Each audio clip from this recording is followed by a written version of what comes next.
Here is an updated severe weather briefing for Sunday, June the 29th.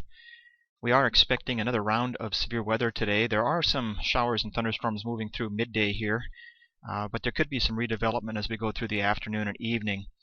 The threat area has shifted a little bit further south, but these storms through the day still have the potential to produce some large hail, damaging winds, and of course heavy rainfall.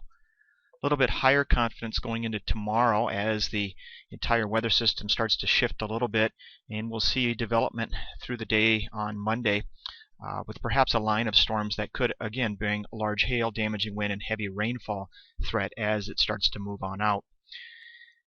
Now, as of Sunday morning, we do have a complex of showers and a few strong to severe thunderstorms moving across extreme southern Minnesota and the northern half of Iowa. These storms are moving to the east. We're also looking at redevelopment back to the west over the plains that could impact our area later this afternoon. All of this activity is due to a very slow-moving cold front with moist and warm air that is continuing to push up ahead of it.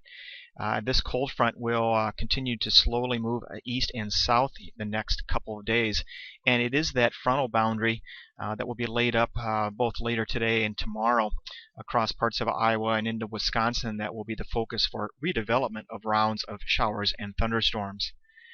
The severe weather outlook for today and tonight calls for a moderate risk of severe weather, which is on the stronger side from mainly the southern half of Iowa southward, where we have a slight risk of severe weather mainly along and north of Interstate 90. It's covering most of northern Iowa and into southwest Wisconsin.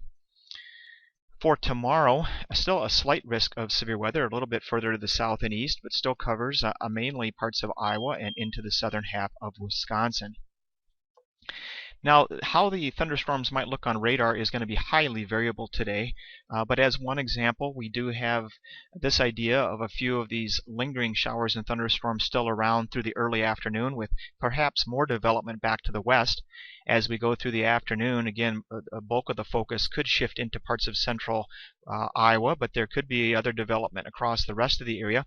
And then going into this evening, again, a lot of the focus will kind of shift closer to Interstate 80 or to the south and east of the region. Potential heavy rain still exists over there while we have no flash flood watches in effect.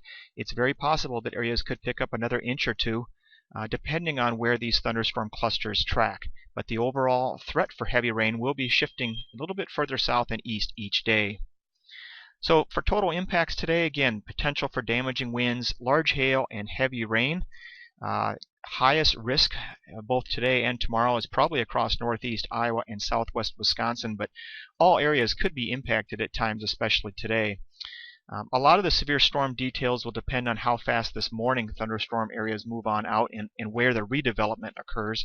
So the bottom line is if you have outdoor plans still for the remainder of the weekend or even on Monday, we urge you to pay close attention to the weather, and certainly if there is a watch issued, keep an eye on radar and be ready to move in at a moment's notice. We could use some occasional storm spotter activation today, but that will depend on where the storms form and track. If you're looking for additional information, we urge you to check our webpage at weather.gov/lacrosse. We also can be followed on social media outlets for the latest updates through the day.